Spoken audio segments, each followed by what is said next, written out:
అష్టాంగ యోగి ఆ ఎవరైతే గనక అన్ని కోరికల నుంచి ముక్తి అయిపోయిన యోగి ఏం చేస్తారో, ఒకవేళ ఏదైనా ఇంకా కోరికలు ఉన్న వ్యక్తి ఏ విధంగా అవుతారు అంటే, డైరెక్ట్ ముక్తి, క్రమానురూప ముక్తి, రెండు ముక్తులు చెప్తారు. రెండు ముక్తుల గురించి మాట్లాడతారు. మీకు చూస్తే 2వ స్కందం 2వ అధ్యాయము అష్టాంగ యోగి గురించి మాట్లాడుతున్నారు. అవునా కదా? ఇప్పుడు అదేం చదువుతున్నారు మీరు అష్టాంగ యోగి గురించేనా?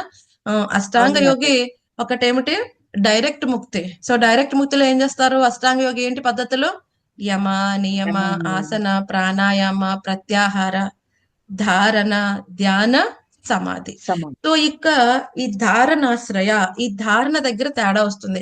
సో ఎవరైతే గనక అష్టాంగ యోగి ఈ యొక్క క్రమానుముక్తి, ఈ క్రమానుముక్తిలో వచ్చిన వాడు ఏం చేస్తారు, ఈ ధారణ దగ్గర ఏదైనా కోరికలు ఉండిపోయాయి అనుకోండి, అంటే ఏదైనా అటాచ్డ్ యోగి, డిటాచ్డ్ యోగి అంటే భౌతిక పరమైన కోరికలన్నీ అయిపోయిన వాళ్ళు ఏం చేస్తారు, ఈ ధారణాశ్రయ తీసుకుని ధారణ, ధ్యాన, సమాధికి వస్తారు కదండి. సో ఎవరికైతే ఇంకా కోరికలు ఉన్నాయి వాళ్ళు ఏం చేస్తారు, వాళ్ళు డైరెక్ట్ గా పరమాత్మ రూపం మీద వాళ్ళు ధ్యానం చేయలేరు. వాళ్ళు ఎవరి మీద ధ్యానం చేస్తారని చెప్పుకున్నాం, గుర్తుందా?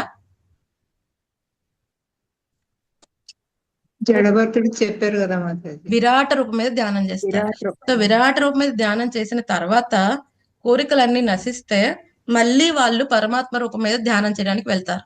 అప్పుడు డైరెక్ట్ గా వాళ్ళు వెళ్ళే ప్రాసెస్ ఉంటుంది. లేదు, విరాట రూపం మీద ధ్యానం చేసినప్పుడు కూడా ఇంకా కోరికలు ఉన్నాయి, సో అప్పుడు ఈ క్రమానుముక్తికి వస్తారు. సో ఈ క్రమానుముక్తికి వచ్చినప్పుడు ఏం చేస్తారు, వాళ్ళు ఒక్కొక్క ఉన్నత లోకం దాటుకుంటూ వెళ్తారు. అంటే ఏంటి, వాళ్ళకి భౌతిక పరమైన విషయాల పట్ల ఆసక్తి లేదు, కానీ అక్కడ అక్కడ ఏముందో చూడాలనుకుంటారు ఆ లోకంలో. సో ఆ లోకానికి వెళ్తారు, అక్కడ చూస్తారు కొంతసేపు, అక్కడేం అటాచ్ అవ్వరు. ఓకే ఇలా ఉందా, సరే మళ్ళీ నెక్స్ట్ అక్కడ కొంతసేపు ఉంటారు, మళ్ళీ అక్కడి నుంచి ఆ కల్మషాన్ని తొలగించుకుని నెక్స్ట్ లోకానికి వెళ్తూ ఉంటారు. సో ఇది ఒక కపుల్ ఆఫ్ లేయర్స్ వెళ్తారు. సో ఫస్ట్ లేయర్ ఎక్కడికి వెళ్తారు గుర్తుందా, అగ్ని లోకానికి వెళ్తారు. దాన్ని ఏమన్నారు, వైష్ణానర లోకం, వైష్ణానర లోకమేనా, వైశ్వానర లోకం అంటే అగ్నిదేవుడి లోకం, అక్కడికి వెళ్తారు. సో అక్కడికి వెళ్ళిన తర్వాత ఏం చేస్తారు, వాళ్ళు మళ్ళీ ఇంకా వాళ్ళ యొక్క ఏమంటారో యోగ పద్ధతి ఇంకా కంటిన్యూ చేస్తారు. సో అప్పుడు అక్కడి నుంచి మనం చెప్పుకున్నాం కదా, మన యూనివర్సల్ అంతా కూడా నెక్స్ట్ ఎక్కడికి వస్తారు, శిశుమార చక్రం ఎక్కడ ఉంటుంది, ఎలా తిరుగుతుంది, కాలచక్రం తిరుగుతూ ఉంటుంది కదా, ఎక్కడది అప్ టు ధ్రువలోక వరకు కదా. సో పైన ఉండదు, ఇక్కడ వరకు తిరుగుతూ ఉంటుంది. తర్వాత శిశుమార చక్రానికి వెళ్తారు. ఆ శిశుమార తర్వాత ఎక్కడికి వస్తారు, మళ్ళీ శిశుమార తర్వాత ఏముంది పైన, ధ్రువలోకం వరకు శిశుమార తర్వాత ధ్రువలోకం పైన ఏమున్నాయి, మహర్ లోకం. సో మహర్ జన తప సత్యలోకం. సో మహర్ లోకానికి వెళ్తారు, తర్వాత బ్రహ్మలోకానికి వెళ్తారు. సో అక్కడ వాళ్ళు స్టే చేస్తారు. సో బ్రహ్మలోకం దగ్గర స్టే చేస్తారు. So end of the day బ్రహ్మగారి యొక్క జీవిత కాలం అయ్యేంత వరకు వెయిట్ చేస్తారు.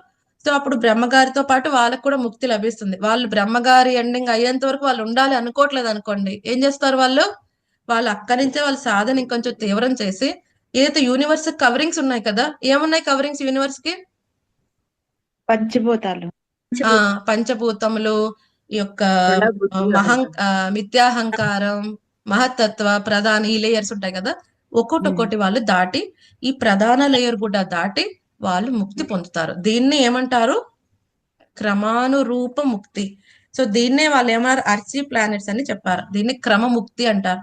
సో ఇదేమవుతుంది, డైరెక్ట్ గా ముక్తి పొందట్లేదు వాళ్ళు, క్రమముక్తి. సో క్రమముక్తి ద్వారా ఏమవుతుంది, వాళ్ళు ఏదైతే అనుకుంటున్నారు, వాళ్ళు ఏమనుకుంటున్నారు, భగవద్ధామానికి వెళ్ళాలనుకుంటున్నారా, వీళ్ళు ఎక్కడికి వెళ్ళాలనుకుంటున్నారు, ఒక్కొక్క లోకంకి వెళ్ళి అక్కడ ఏమున్నాయో చూడాలనుకుంటున్నారు. ఈ యొక్క లిబరేషన్, ప్రధాన తర్వాత లిబరేషన్ ఎక్కడికి వెళ్తారు వాళ్ళు, వైకుంఠమా ఎక్కడికి వెళ్తారు, నిరాకార బ్రహ్మజ్యోతికి వెళ్తారు కదండి. ఇది క్రమరూప ముక్తి. సో ఏదైతే లోకంలో చెప్పాను కదా, వైశ్వానర, శిశుమార, మహర్, బ్రహ్మ, అలాగే ఈ లేయర్స్ దాటటం, మహతత్వ, ప్రధాన దాటి ఇవన్నీ కూడా బయటికి ముక్తి రావటం కదండి.